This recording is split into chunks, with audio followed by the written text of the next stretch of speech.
awal-awal sekitar bulan Februari pada tahun 2020 yang lalu, ketika pandemi ini mulai muncul, tapi pemerintah pada waktu itu belum juga menentukan sikap, ya, baru awal Maret tahun 2020, saya sudah menelaah berbagai peraturan perundang-undangan yang terkait dengan masalah pandemi ini, dan saya sudah mengatakan pada waktu itu peraturan perundang-undangan yang ada itu tidak cukup untuk menghadapi masalah besar yang timbul karena pandemi COVID-19 ini.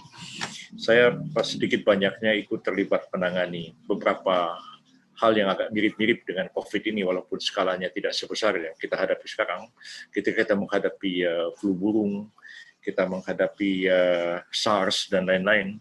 Pada waktu itu, saya atas perintah dari Ibu Megawati dan Menlu pada waktu itu, bersama-sama dengan pemerintah Thailand pada waktu itu menyelenggarakan kegiatan level pada tingkat ASEAN, yaitu menyamakan persepsi seluruh negara-negara ASEAN dalam menghadapi SARS yang pada waktu itu mulai mengancam beberapa negara tetangga kita yang agak serius, dampaknya adalah Singapura.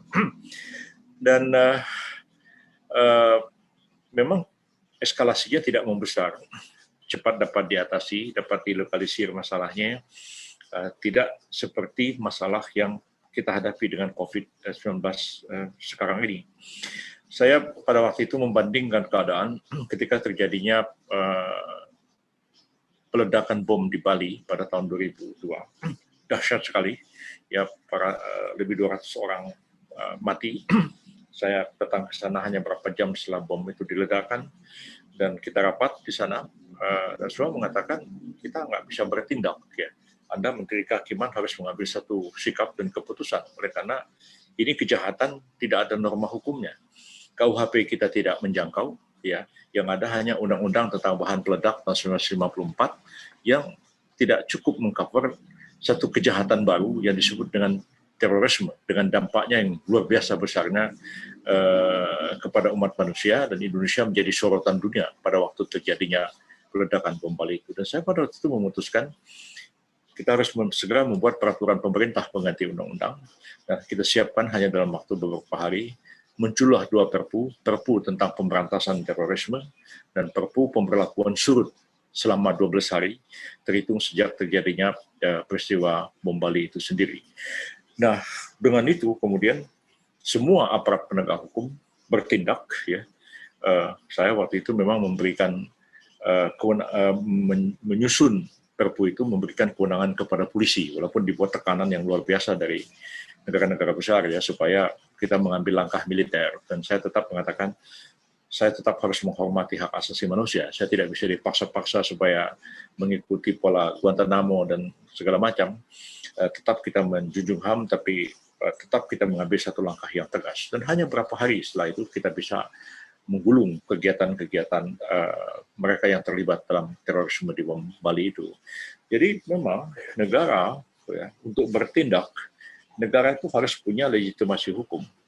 Kalau tidak, orang mempertanyakan legitimasinya. Berdasar apa Anda bertindak ini? Kemudian orang juga akan bertanya, siapa pejabat yang bertindak ini? Anda ini punya kewenangan atau tidak menangani masalah ini? Itu bisa jadi persoalan. Kalau legitimasi dipermasalahkan, itu sebenarnya langkah awal kesulitan kita menerapkan satu kebijakan. Siapa? Kalau dulu saya mengatakan ini kewenangannya polisi. Ya, kebetulan pada waktu itu Jenderal Daim Bakhtiar jadi Kapolrinya, sikap tegas sekali, ya, dibantu oleh tentara. Jadi kita tidak serahkan itu kepada BIN atau diserahkan kepada militer, tapi diserahkan kepada polisi untuk menghadapi terorisme itu. Nah, ketika awal terjadi pandemi ini, juga timbul persoalan hukum. Karena memang undang-undang kesehatan tidak cukup memadai untuk mengatasi pandemi, undang-undang kekarantinaan juga tidak cukup memadai. Menurut hemat saya pada waktu itu pemerintah harus segera menciptakan satu undang baru, bisa dengan perpu, ya. Lalu pemerintah punya legitimasi untuk mengambil satu tindakan dan membentuk satu institusi untuk mengatasi persoalan ini, dan disitulah dirumuskan satu kebijakan yang konsisten dan kemudian dilakukan kontrol terhadap menangani permasalahan kita hadapi itu. Nah, kalau sekarang maaf saja, walaupun semuanya juga kawan-kawan juga yang ada di pemerintahan, ya, dulu yang menangani masih tanda tanya. Awal-awal pada waktu itu terbetik berita pemerintah mau menerapkan darurat sipil. Kita juga tanya-tanya, darurat sipilnya apa kaitannya dengan masalah pandemi? Ya, saya pernah menerapkan darurat sipil pada zaman Gus Dur, ya, ketika mengatasi krisis akibat kerusuhan di Ambon dan Poso. Ya, saya berapa kali menghadap Presiden Gus Dur mengatakan, Pak Presiden, ini keadaan sudah sangat serius, ya. Pemerintah harus bertindak. Ya, Gus Dur masih tenang-tenang aja. Beliau mengatakan, biarin aja Mas Yusril, orang berantem juga lama-lama juga capek sendiri berhenti, nggak bisa. Ini orang udah bunuh-bunuhan, mungkin pemerintah tidak bisa tinggal diam. Nah, sudah keadaan itu sangat serius, ya akhirnya saya draft sendiri pernyataan keadaan darurat sipil di Ambon, dan pada waktu itu Saudara Maksilam Simanjuntak waktu itu kemudian mengatakan, Yusril, kamu ketik aja di belakang, aku biar nungguin beliau ini supaya nggak masuk angin dari orang-orang lain nanti. Maka kita draft dan kita bilang, Gus nggak punya pilihan, harus dinyatakan keadaan darurat. Gus juga marah-marah, tapi diteken juga akhirnya dan dinyatakan keadaan darurat di sipil di Ambon pada waktu itu, dan kemudian polisi dan militer bertindak di sana. Jadi ada legitimasi. Nah, sekarang ini legitimasinya juga selalu jadi permasalahan dan debatable, ya. Seperti sekarang diterapkan PPKM, mula-mula ke PPKM darurat, lalu kemudian diubah menyesuaikan dengan kriteria dibuat oleh WHO menjadi istilahnya itu PPKM level 4. Dasar hukumnya apa? Instruksi Mendagri. Kita juga tanya, instruksi Mendagri ya. Jadi gimana? Nah, kemudian siapa yang akan menangani ini? Nah, dibentuklah Satgas penanganan. Ya, Satgas ad hoc untuk menangani ini. Lalu mula-mula ditunjuk Menteri BUMN, dan sekarang juga ditunjuk juga oleh Presiden Menteri Koordinator Investasi Maritim dan Investasi. Saya tanya ini kewenangannya apa ya? Apa kaitannya sama Menteri BUMN ya?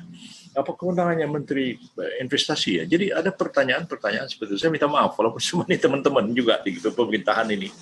Jadi kalau legitimasi dipertanyakan, ya orang memberi instruksi juga kemudian ini gimana ya? Jadi tarik ulur, mundur maju, bingung sendiri akhirnya. Juga seperti yang masalah yang psikologis sebenarnya ya.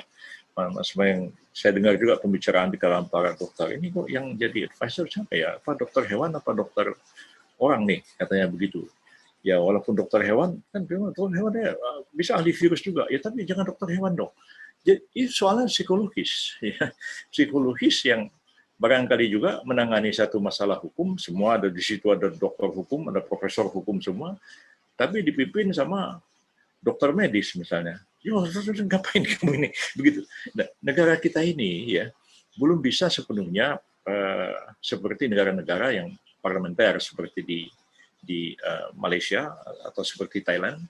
Pada waktu Thaksin Shinawatra jadi Perdana Menteri Thailand, saya datang ke Bangkok, bertemu Menteri Kehakiman Thailand, itu saya ngomong A, dia ngomong B, saya ngomong B, dia ngomong C, lalu bingung. Lalu ada yang bisik-bisik sama saya, dia bilang, Bang Yusril, ini Menteri Kehakimannya dokter. Kok Menteri Kehakimannya dokter?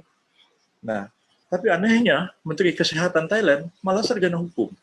Itu kejadian di zamannya Thaksin. Jadi, ya, tapi ya bisa aja, karena memang just mereka is politician. Ya, politician bisa aja seperti itu.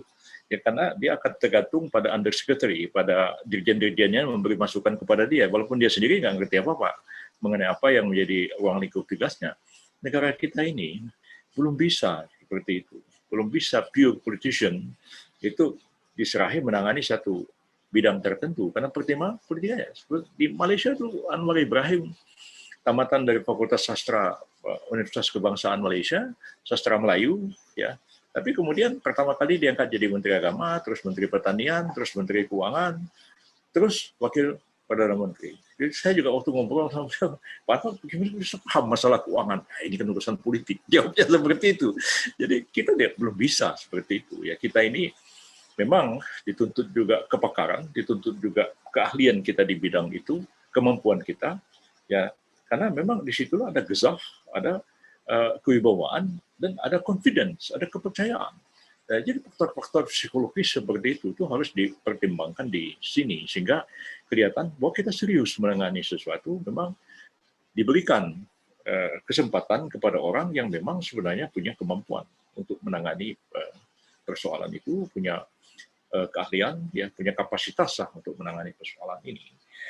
Nah, jadi intinya sebenarnya saya berpendapat ini agak sangat terlambat, ya, karena kita sudah lebih 1,5 tahun menyatakan darurat kesehatan, kemudian berganti-ganti kebijakan, berganti-ganti orang, dan juga rumusan-rumusan hukum juga tidak selalu jelas, dan kemudian pelanggaran-pelanggaran yang dilaksanakan juga menimbulkan pertanyaan kepada masyarakat. Ini melaksanakan pelanggaran terhadap menegakkan hukum terhadap pelanggaran terhadap keadaan darurat ini betul-betul murni pelanggaran, atau memang ada unsur politik ditujukan kepada orang atau kelompok-kelompok tertentu. Nah, ini semakin memberikan citra yang kurang positif, ya, kepada pemerintah, ya, karena ada anggapan bahwa ini hanya